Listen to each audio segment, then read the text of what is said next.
আসসালামু আলাইকুম বন্ধুরা, তোমরা সবাই কেমন আছো? আশা করি আল্লাহর দয়ায় তোমরা বেশ ভালো আছো। আলহামদুলিল্লাহ, আমরাও বেশ ভালো আছি। নতুন দিনে আরেকটা নতুন ভিডিও নিয়ে তোমাদের মাঝে চলে এসেছি। দেখতে থাকো বন্ধুরা, আজকের ভিডিওটা তোমাদের কাছে ভীষণ ভালো লাগবে। তো যাই হোক, আরেকটা ব্যস্ত দিনের ভিডিও তোমাদের মাঝে শেয়ার করতে চলে এসেছি। তো সকালবেলায় অফ ক্যামেরায় খাওয়া দাওয়া যা কিছু থাকেও সব কিছু হয়ে গিয়েছে। সকালবেলার দিকে তো আমরা গরম পানি লেবু পানি খেয়ে থাকি, তারপরে হালকা কিছু খাবার খেয়ে নিই। ওই আম মুড়ি, এখন তো আম রয়েছে সব সময় এনি টাইম আম, তো ওই আম মুড়ি কিংবা আম চিতই এই সব কিছু খাওয়া হচ্ছে। তো আজকে আমাদের আম মুড়ি খাওয়া হয়েছে।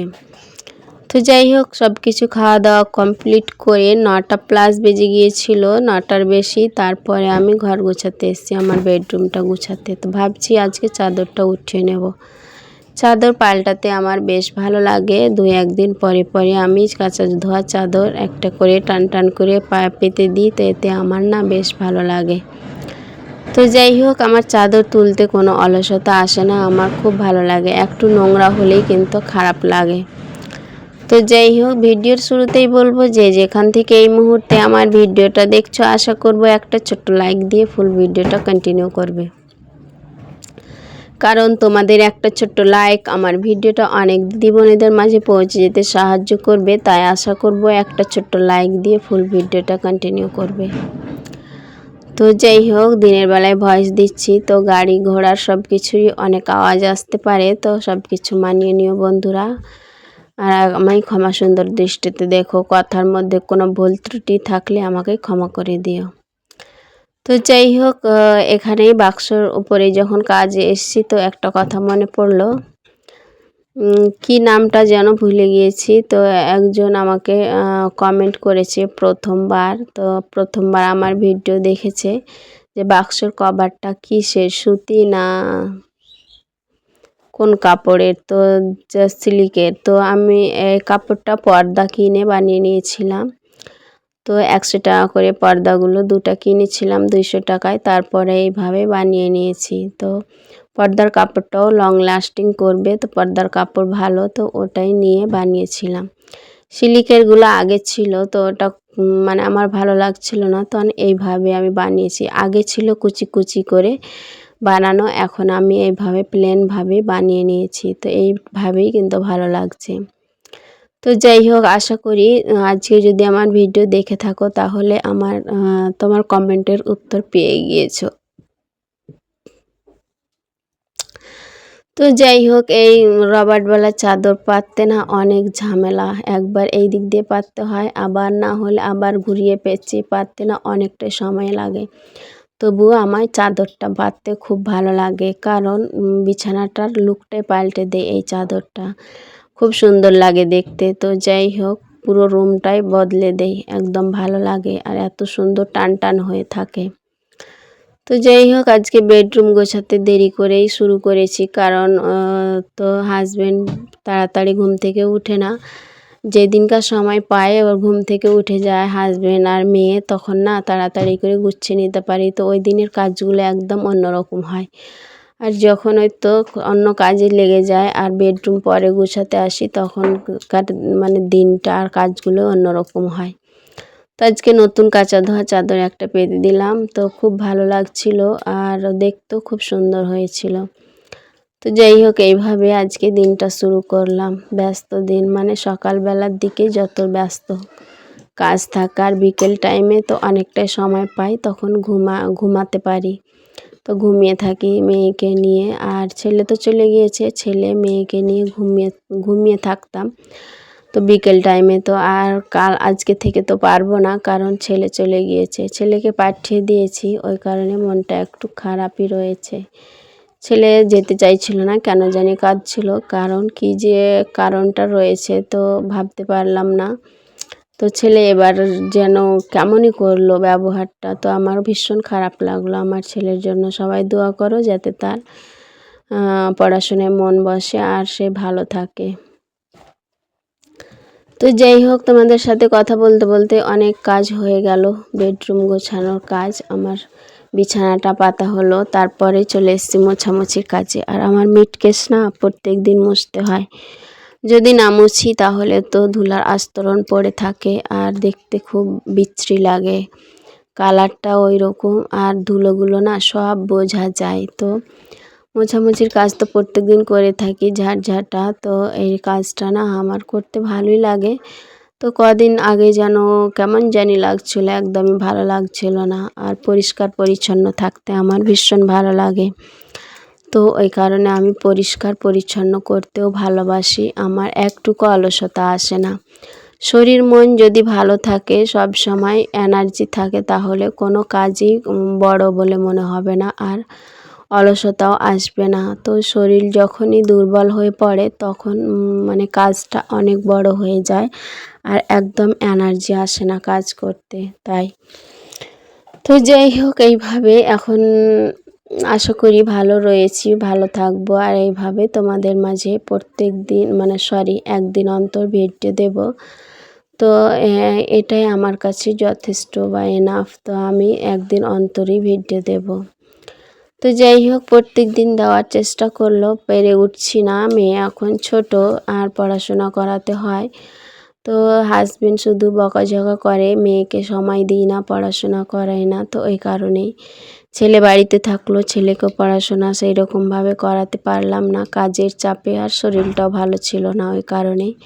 তো হাজবেন্ড অনেক বকাঝকা করে যে তুমি কি করো বাড়িতে সারাদিন।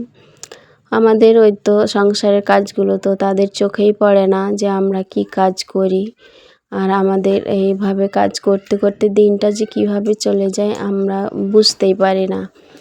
তো সেটা তো ছেলে মানুষেরা বুঝতে পারে না, বুঝতে চায় না, চাইলেও চায় না বুঝতে। তারা মনে করে আমরা কি কাজ করি বাড়িতে থেকে, সারাদিন কোনো কাজই করি না। মাঝে মধ্যে বুঝে থাকে হাজবেন্ড আমার এমন মানুষ নয় যে স্বার্থপরের মতো কথা বলবে, এমনটা নয়। অনেক আমার হেল্প করে আর আমার পাশে থাকে, আমাকে সব সময় সাপোর্ট করে। এতদিন যে অসুস্থ থাকলাম, তো আমাকে সব সময়ের জন্য আমার সব কিছুই তে আমাকে আগিয়ে দিল, আর আমার সেবা যত্ন সব কিছুই করলো সাথে সাথে। তিনি খুব ভালো মানুষ। তো যাই হোক, কথা বলতে বলতে ঘর ঝাড়ঝাঁটাও হলো, এখন মোছামুছির পালা, মোছামুছিটা করে নেব। তারপরে রান্না বান্না, দুপুরের রান্না বান্না না ভাতটাই শুধু রান্না করেছিলাম, কারণ আজকে হাটবার রয়েছে, বুধবার দিন। তো হাজবেন্ড হাটে যেতে পারেনি সকাল টাইমে, তো ওই কারণে বিকেলে যাবে, তো বিকেলেই রান্না বান্না করব সবজি। তো সবজি তো সেই রকম বাড়িতে নেই, আলু রয়েছে, তো আলু আর ভাত অল্পই দুপুরবেলায় রান্না করে নিয়েছি, ও অফ ক্যামেরায় করে নেব ভাবছি। তারপরে বিকেল টাইমে ভিডিও শ্যুট করেছিলাম, বিকেলে রান্না বান্না করেছিলাম, তখন বিকেল থেকে সন্ধ্যা লেগে গিয়েছিল আমার রান্না বান্না কমপ্লিট করতে। তো যাই হোক, এখন মোছামুছি করে নেব, তারপরে ভাত আর আলু রান্না করে নেব। তারপরে গোসল নামাজ কালাম করে মেয়েকে গোসল করাবো, তারপর ঘুমিয়ে পড়বো ভাবছি। কাজের ফাঁকে ফাঁকে এই কথাগুলো ভেবে নিয়েছি, ভাবছি, আর সেই রকমভাবে কাজগুলো করেছিলাম। যেই ভাবা সেই কাজ তো শুরু করে দিয়েছি, কাজও হয়ে গেল। এখন রান্না বান্নাটা ভাবছি করব। তো রান্না তো সেই রকম ঝামেলা নেই, ভাত রান্না করব শুধু, আর অফ ক্যামেরায় করে নেব। তারপরে গোসল নামাজ সব কিছু করে একটু শুয়ে পড়বো ছেলে মেয়েকে নিয়ে। তো ছেলেকে নিয়ে এতদিন ঘুমালাম, এখন আর ছেলে নেই বাড়িতে, ছেলে তো চলে গিয়েছে, ছেলেকে পাঠিয়ে দিয়েছি।